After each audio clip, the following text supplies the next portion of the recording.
اعوذ باللہ من الشیطان الرجیم بسم اللہ الرحمن الرحیم یوم جس دن یجمع اللہ جمع کریں گے اللہ تعالیٰ رسولوں کو فیقولو پھر فرمائیں گے اللہ تعالیٰ ماذا اجبتم کیا تم جواب دیے گئے قالوا وہ کہیں گے لا علم لنا نہیں کوئی علم ہمیں انکا بے شک انت تو علام الغیوب جاننے والا ہے غائب کو۔ یوم یجمع الرسول یعنی قیامت میں اگرچہ اول سے لے کر آخر تک پیدا ہونے والے تمام انسان ایک کھلے میدان میں کھڑے ہوں گے، خواہ وہ کسی بھی ملک کے ہوں، کسی بھی زمانے کے ہوں، کسی بھی زبان کے جاننے والے ہوں، وہ تمام انسان میدان میں حاضر ہوں گے اور سب سے ان کے عمر بھر کے اعمال کا حساب لیا جائے گا۔ لیکن یہاں پہ خصوصیت کے ساتھ انبیاء علیہ السلام کا ذکر کیا گیا ہے کہ یوم یجمع اللہ الرسول کہ جس دن اللہ تعالیٰ اس دن اللہ تعالیٰ رسولوں کو حساب کے لیے جمع فرمائیں گے۔ مراد یہ ہے کہ جمع تو سارے عالم کو کیا جائے گا، مگر سب سے پہلے سوال انبیاء علیہ السلام سے ہوگا تاکہ پوری مخلوق دیکھ لے کہ آج کے دن کوئی حساب اور سوال و جواب سے مستثنی نہیں۔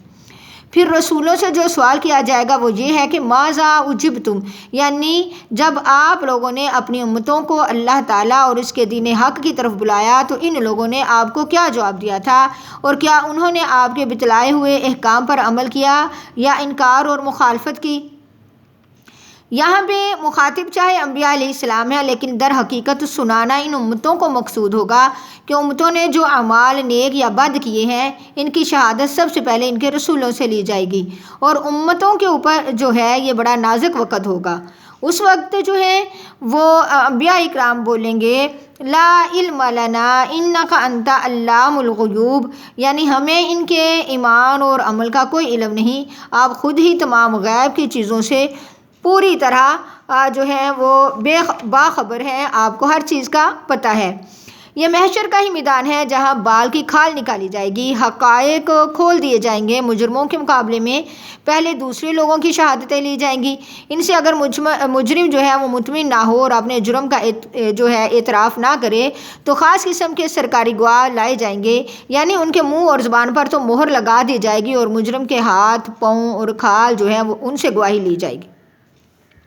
جس طرح کہ قرآن مجید میں اللہ تعالیٰ فرماتے ہیں الیوم نختم علی افواہہم وتکلمنا ایدیہم وتشہد ارجلہم بما کانوا یکسبون۔ اس وقت انسان کو معلوم ہوگا کہ میرے تمام اعضاء رب العالمین کی ایک خفیہ پولیس ہے، ان کے بیان کے بعد انکار کی کوئی بھی گنجائش نہیں رہے گی۔ نبی کریم صلی اللہ علیہ وسلم کی ایک حدیث ہے ترمذی شریف میں کہ کسی آدمی کے قدم محشر میں اس وقت تک آگے نہیں سرک سکیں گے جب تک اس سے 5 سوالوں کا جواب نہ لے لیا جائے۔ ایک یہ کہ اس نے اپنی عمر تھی اس کے دن اور رات کس کام میں خرچ کیے، دوسرا یہ کہ جوانی کا زمانہ جو قوت عمل کا زمانہ تھا اس کو کن کاموں میں خرچ کیا، تیسرا یہ کہ ساری عمر میں جو مال اس کو حاصل ہوا وہ کہاں اور کن حلال یا حرام طریقوں میں کمایا، چوتھا یہ کہ جو مال اس نے جائز یا ناجائز وہ جو مال تھا اس کو کیسے جائز طریقے سے یا ناجائز طریقے کاموں میں خرچ کیا، پانچواں یہ کہ اپنے علم پر اس نے کتنا وہ عمل کیا۔ اس قال اللہ جب فرمائیں گے اللہ تعالیٰ یا عیسیٰ اے عیسیٰ بن مریم اے عیسیٰ مریم کے بیٹے اذکر تم یاد کرو نعمتی میرے احسان کو علیکا اوپر اپنے والا والدتکا اور اپنی والدہ پر، اذ ایدتکا جب قوت دی میں نے تجھ کو بروح القدس پاکیزہ روح کے ساتھ، تکلم تو بات کرتا تھا ناسا لوگوں سے فی المہدی ماں کی گود میں وکہلا اور بڑی عمر میں، وَإِذْ اور جب علمتکا سکھائی میں نے تجھ کو الکتاب کتاب والحکمت اور حکمت والتوراۃ تورات والانجیل اور انجیل، وَإِذْ تَخْلُقُ اور جب تو گڑتا تھا من الطین مٹی سے کہیۃ الطیر جیسا کہ صورت پرندے کی، بِإِذْنِی میرے حکم سے، فتنفخ پھر تو پھونک مارتا تھا،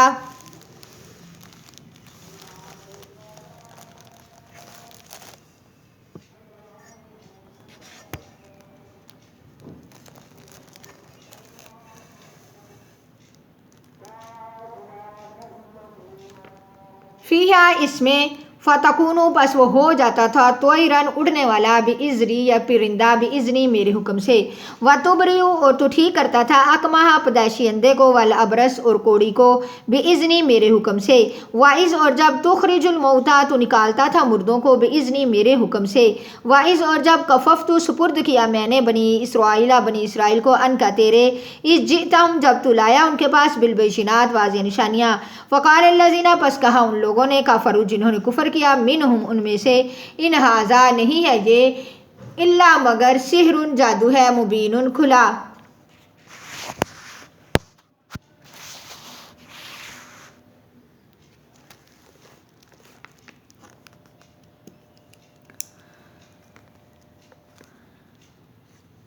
وَإِذْ اور جب اوحیت دل میں ڈالی میں نے الی الحواریشین حواریوں کی ان آمنو یہ کہ تم ایمان لاؤ بی مجھ پر و برسولی اور میرے رسول پر قالو کہا انہوں نے آمنا ہم ایمان لائے واشہد اور تو گواہ رہنا باننا بے شک ہم مسلمون فرما بردار ہیں اذ قال الحواریشون اور جب کہا حواریوں نے یا عیسی ابن مریم اے عیسی ابن مریم ہل یستطیع کیا طاقت رکھتا ہے ربک تیرا رب ان ینزل یہ کہ نازل کرے علینا ہم پر یا اتارے ہم پر مائدتن ایک دسترخوان من السماء آسمان سے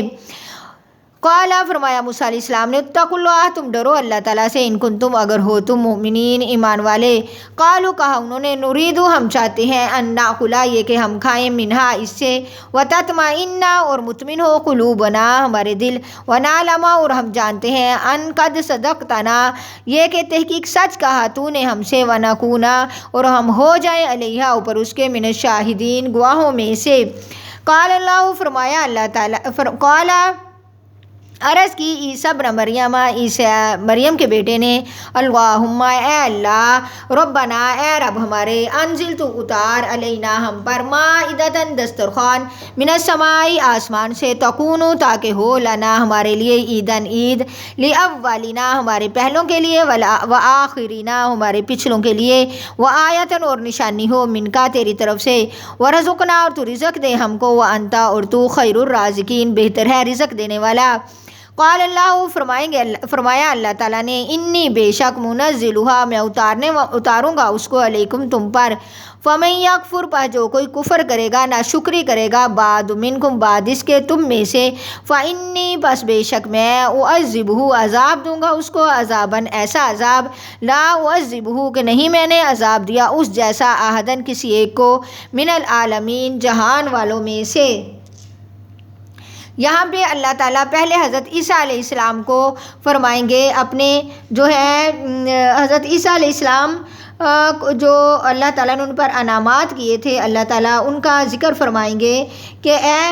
عیسیٰ کیا تو اب اس نعمت کو اس احسان کو یاد کر جو میں نے تجھ پر اور تیری ماں پر کیا جب میں نے تجھ کو پکیزہ روح کے ساتھ یعنی حضرت جبرائیل علیہ السلام کے ساتھ تجھ کو قوت دی تو چھوٹی عمر میں بھی یعنی حضرت عیسیٰ علیہ السلام کا یہ خصوصی معجزہ تھا کہ حضرت عیسیٰ علیہ السلام جو ہے وہ بچہ تھے جب ماں کی گود میں تھے تب بھی بچوں سے کلام کرتے تھے اور اس کے بعد بڑی عمر میں بھی انہوں نے لوگوں سے کلام کیا تو اللہ تعالیٰ فرمائیں گے کیا تجھے یہ ساری باتیں یاد نہیں ہیں کہ جب میں نے تو یاد کر اب میرے احسان کو جو میں نے تجھ پر انعام کیا جب میں نے تجھے پکیزہ روح کے ساتھ قوت دی تو لوگوں سے ماں کی گود میں اور بڑا ہو کر باتیں کرتا تھا جب میں نے تجھے کتاب حکمت تورات اور انجیل سکھائی جب تم مٹی سے یعنی حضرت عیسیٰ علیہ السلام مٹی سے ایک پرندے کی شکل بناتے پھر اس میں پھونک مارتے تو وہ اڑنے لگ جاتا اور مادرزاد یعنی پیدائشی اندھے اور کوڑی کو جو ہے وہ ٹھیک کرتے تھے یہ سارا کیسے تھا بِإِذْنِی اللہ فرما رہے ہیں میرے حکم سے اور جب تو حضرت عیسیٰ علیہ السلام کو اللہ تعالیٰ نے خصوصیت دی وہ کہتے ہیں مردے کو کم بِإِذْنِ اللہ تو اٹھ اللہ کے حکم سے تو وہ مردہ اپنی قبر میں سے اٹھ کھڑا ہوتا وہ کیسے تھا وہ بھی بِإِذْنِی یعنی اللہ کے حکم سے اللہ تعالیٰ فرما رہے ہیں جب میں نے بنی اسرائیل کو تیرے سپرد کر دیا جب تو ان کے پاس واضح نشانیاں لایا اور ان لوگوں نے جنہوں نے کفر کیا ان میں سے یہ کہا کہ یہ تو کھلا جادو ہے جب میں نے حواریوں کی جس طرح آپ صلی اللہ علیہ وسلم کو ایمان کی حالت میں دیکھنے والوں کو صحابی کہا جاتا ہے اسی طرح حضرت عیسیٰ علیہ السلام کو ایمان کی حالت میں دیکھنے والوں کو حواری کہا جاتا ہے اللہ تعالیٰ فرما رہے ہیں وہ احسان یاد کرو جب میں نے حواریوں کے دل میں یہ بات ڈالی تھی کہ وہ مجھ پر ایمان لائیں اور میرے رسول پر تو انہوں نے کہا ہم ایمان لائے ہیں اب گواہ رہنا کہ ہم فرما بردار تھے اب یہاں پہ حواریوں نے جو ہے حضرت عیسیٰ علیہ السلام سے ایک فرمائش کی کہ کہا حواریوں نے کہ کیا طاقت رکھتا ہے تیرا رب یہ کہ ہم پر ایک دسترخوان جو ہے وہ آسمان سے اتارے؟ تو آسمان سے اتارنے کا مطالبہ جب انہوں نے کیا تو حضرت عیسیٰ علیہ السلام نے ان سے کہا کہ تم اللہ تعالیٰ اگر تم ایماندار ہو تو اللہ تعالیٰ سے ڈرتے رہو۔ اس کا مطلب یہ ہے کہ ایماندار بندے کو لائق نہیں کہ وہ اللہ تعالیٰ سے جو ہے وہ اس قسم کی فرمائش کرے اور اللہ کو آزمائے۔ تو اللہ تعالیٰ نے فرمایا کہ ہاں ٹھیک ہے، میں اب وہ کہنے لگے کہ ہم چاہتے ہیں کہ ہم کھائیں اس میں سے، یہ ایک نشانی ہو جائے ہمارے لیے وہ خوشی کا دن ہو، عید کی بات ہو، تو ہمارے بعد میں آنے والے لوگوں کے لیے بھی جو ہے اور ہمارے لیے بھی ایک نشانی ہو۔ تو